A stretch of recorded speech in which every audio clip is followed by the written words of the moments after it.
தர்கா பிரச்சனை நடந்து கொண்டு இருக்கிறது. காலகாலமா 800 ஆண்டு காலமாக அந்த தர்காவிலே முஸ்லிம்கள் வழிபட்டு கொண்டிருக்கிறார்கள். கீழே முருகன் கோயில் இருக்கு.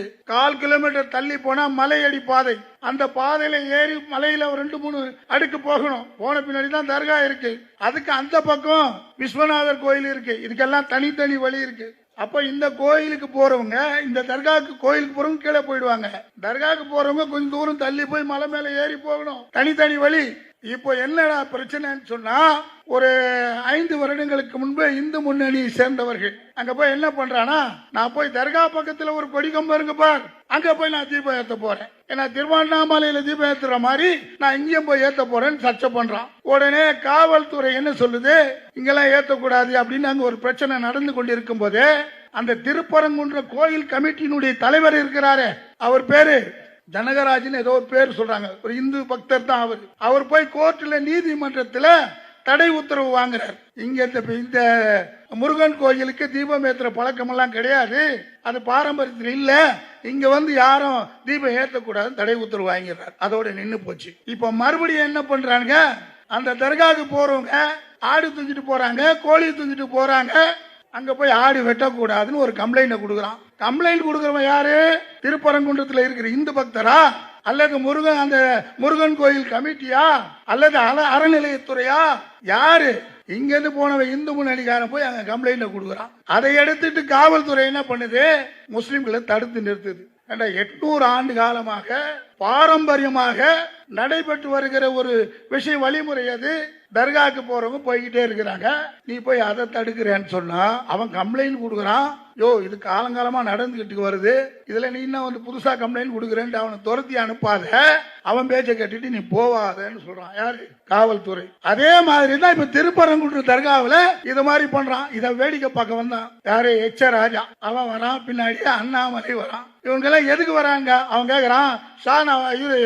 யாரோ ஒரு நவாஸ்கான், அவர் ஏன், அவர் வக்ஃபு வாரிய தலைவர். அந்த தர்கா வக்ஃபு வாரிய கஸ்டடியில இருக்கு, அதனால அவர் ஆய்வு செய்ய போறாரு என்ன பிரச்சனைன்ட்டு. அதுக்கு இவர் ஏன் வராரு, நானும் போவேன்னு அங்க போறான். சரி போறிய, அங்க போய் என்ன பேசுற, என்ன நடக்குதுன்னு பாக்கணும்ல. இங்க பயங்கரவாத அமைப்புக்கெல்லாம் பயங்கரவாதிகளாம் வராங்க. யாரா பயங்கரவாதி, யாரு பயங்கரவாதி, இவன் பயங்கரவாதி. இந்தியாவிலேயே முதல் பயங்கரவாதி எது தெரியுமா, காந்தியை படுகொலை செய்தார்கள். யார் செய்தது, கோட்ஸே. எல்லாருக்கும் தெரியும். RSS காரன் செய்தான்ல. உனக்கு நெஞ்சில துணிச்சல் இருக்கா, தில் இருக்கா, நான் தான் செஞ்சேன்னு சொல்லணுமா இல்லையா? அவன் கையில பச்சை குத்தின்னு போறான் இஸ்மாயில். பொட்ட பசங்களா, பச்சை குத்திட்டு போய் இஸ்மாயில் பச்சை குத்திட்டு போய் இவன் கொலை செய்யறான். ஏன்னா காந்தியை சுட்டோம் முஸ்லீம்னு பரவணும்ன்றதுக்காக. இப்படிப்பட்ட பேடி பசங்க. முதல் பயங்கரவாதத்தை நிகழ்த்தியவன் பிரத்யா சிங் என்ற ஒரு சாமியார். அந்த சாமியாரு ஹைதராபாத் பள்ளிவாசல்ல குண்டு வெடிச்சது, பல பேர் இறந்துட்டாங்க. மாலேகான் பள்ளிவாசல்ல குண்டு வெடிச்சது, பல பேர் இறந்தாங்க. சம்ஜோதா எக்ஸ்பிரஸ் ரயில்ல குண்டு வெடிச்சது, பல பேர் இறந்தாங்க. அஜ்மீர் தர்காவுல குண்டு வெடிச்சது, பல பேர் இறந்தாங்க. இதுக்கெல்லாம் காரணம் யாரு, பிரக்யா சிங் என்ற சாமியார், பெண் சாமியார். அந்த அம்மா தலைமையில 10 பேர் இந்த வெடிகுண்டு விபத்துல ஈடுபட்டு இந்த வெடி வெடித்து பல பேர் இறந்தாங்க. அப்ப இது தீவிரவாதமா தெரியவில்லையா? என் அருமை சகோதரர்களே, ஒரு நல்ல காரியத்தை நீங்கள் செய்திருக்கிறீர்கள். பாசிசம் வெடிபிடித்து ஆடுகின்ற இந்த நேரத்தில் பாசிசத்தை கடுமையாக எதிர்த்த ஒரு போராளி, அந்த போராளியின் பேரிலே இன்று நீங்கள் இயக்கத்தை ஆரம்பித்திருக்கிறீர்கள். ஆனால் அவரை போன்ற ஒரு நெஞ்சுரத்தை கொண்டு வாக நீங்கள் பயிற்சி எடுத்துக் கொள்ளுங்கள்.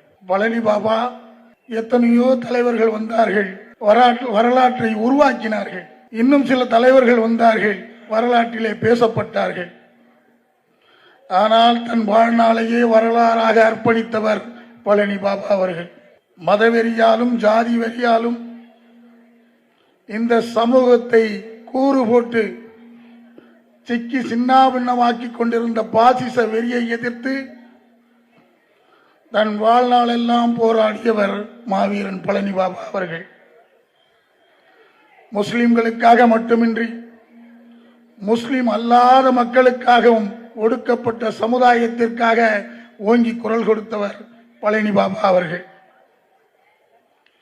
நாட்டிலே முதலமைச்சராக இருந்தாலும் சரி, அல்லது பிரதம மந்திரியாக இருந்தாலும் சரி, அவர்கள் பாசிசத்திற்கு வாலாட்டுபவர்களாக இருந்தால் அதை எதிர்த்து கம்பீரமாக குரல் கொடுத்தவர் பழனி பாபா. எந்த நேரத்திலும் சமரசமில்லா போராளியாக ஒடுக்கப்பட்ட மக்களுக்காக உரிமை குரல் எழுப்பியவர் பழனி பாபா. தான் விரும்பிய நேரத்தில், அது எந்த நேரமாக இருந்தாலும் சரி, அன்றைய பிரதமர் இந்திரா காந்தியை பார்க்க வேண்டும் என்று நினைத்தால் உடனே போய் பார்க்கக்கூடிய அனுமதியை பெற்று பார்த்து சந்தித்து வந்தவர் பழனி பாபா. அப்படிப்பட்டவர் தமிழக மக்களிலெல்லாம், மக்களுடைய இதயங்களிலெல்லாம், நெஞ்சமெல்லாம் நிறைந்திருந்த, ஆளுமையாக இருந்த எம்ஜிஆரையே பெயர் சொல்லி அழைக்கக்கூடிய வல்லமை படைத்தவர் பழனி பாபா. அப்படிப்பட்டவர் ஒரு காலம் பதவிக்காகவோ பகட்டுக்காகவோ ஆசைப்பட்டவர் இல்லை. காவல் நிலையம் இருக்குதில்ல, இந்த காவல் நிலையத்திற்கு அருகில் கூட செல்வதற்கு பயந்து ஒதுங்கி இருந்த இஸ்லாமிய சமுதாய இளைஞர்களை தட்டி எழுப்பி தன்னுடைய உரையின் மூலம் அவர்களுக்கு எழுச்சியூட்டி சமுதாயத்திற்காக போராட கற்றுக் கொடுத்தவர் பழனி பாபா. என் பயணத்தில் நான் குதிரைகளை மாற்றுவேன், ஒரு காலம் நான் கொண்ட கொள்கையிலோ அல்லது நான் போகிற இலக்கையோ மாற்ற மாட்டேன் என்று கர்ஜித்தவர் பழனி பாபா. பாசிசத்தை எதிர்த்து நான் களமாடும் போது எதிரிகளால் நான் எப்பொழுது வேண்டுமானாலும் வெட்டப்படுவேன், துண்டு துண்டாக வெட்டப்பட்டு மரணம் அடைந்தாலும் சரி, என் சமுதாயத்திற்காக, என்னை படைத்த இறைவனுக்காக என் உயிரையே அர்ப்பணிக்க அந்த மரணத்தை நான் விரும்பி வரவேற்பேன் என்று சொன்னவர் பழனி பாபா. அவர் நான் புதைக்கப்பட்ட இடத்திலே என்னுடைய உரையை கேட்டு எனக்கு பின்னாலே ஒரு இளைஞர் சமுதாயம் வரும், அது என்னை தோண்டி எடுத்து, என் எலும்புகளை தோண்டி எடுத்து அது இந்த சமுதாயத்திற்காக போராடும் இந்த வரலாறு என்னை வெற்றி பெற செய்யும் என்று சொன்னவர் பழனி பாபா. சுமார் 1300 பொதுக்கூட்டங்களிலே தன் வாழ்நாளில் பிரச்சாரம் செய்தவர். 136 வழக்குகள் அவர் மீது பதியப்பட்டிருக்கிறது. 126 முறை சிறை அனுபவிக்கப்பட்டிருக்கிறார். 4 தேசிய பாதுகாப்பு சட்டத்திலே கைது செய்யப்பட்டவர். தடா சட்டத்திலும் கைது செய்யப்பட்டார். அப்படிப்பட்ட மாவீரன் பழனி பாபாவினுடைய பெயரிலேயே நீங்கள் இயக்கத்தை ஆரம்பித்திருக்கிறீர்கள். அப்படிப்பட்ட அந்த மாவீரன் தன் வாழ்நாளெல்லாம் இந்த சமுதாயத்திற்காக தன்னை அர்ப்பணித்த அந்த மாவீரன் இன்று நம்மிடையே இல்லை. 1997 ஆண்டு ஜனவரி 28 தேதி இதே நாளிலே பாசிச சக்திகளின் சூழ்ச்சி வலையால், கூலிப்படைகளால் படுகொலை செய்யப்பட்டார் பழனி பாபா. என் அருமை சகோதரர்களே,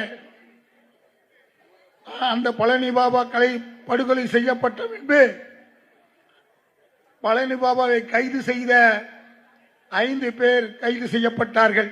படுகொலை செய்த 5 பேர் கைது செய்யப்பட்டார்கள். அந்த 5 பேரும் கீழமை நீதிமன்றத்திலே ஆயுள் தண்டனை விதிக்கப்பட்டது.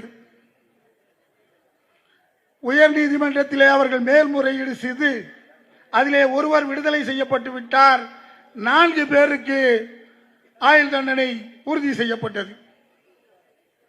பிறகு அவர்கள் உச்ச நீதிமன்றத்திலே மேல்முறையீடு செய்து உச்ச நீதிமன்றம் காவல்துறை சாட்சிகளை சரியாக விசாரணை செய்து சமர்ப்பிக்கவில்லை என்று கூறி அந்த 4 பேரும் விடுதலை செய்யப்பட்டு விட்டார்கள்.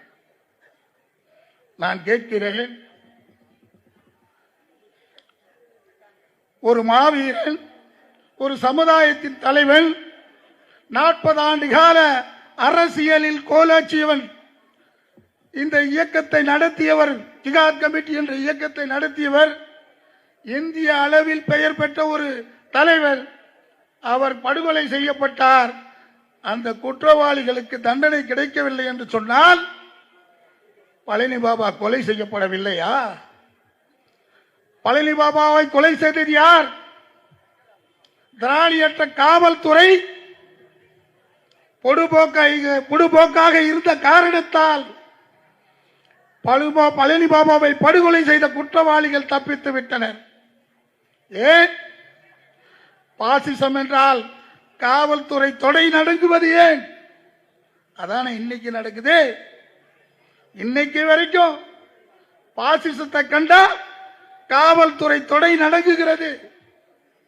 அதே முஸ்லிமையும் தாழ்த்தப்பட்டவனையும் கண்டா என்னமோ இவன் ஆதிக்க சக்தியாகவும் பெரிய அதாவது தளபதியாகவும் நம்மெல்லாம் சிப்பாய்களுமாக நிக்கணும் போலீஸை பார்த்தா.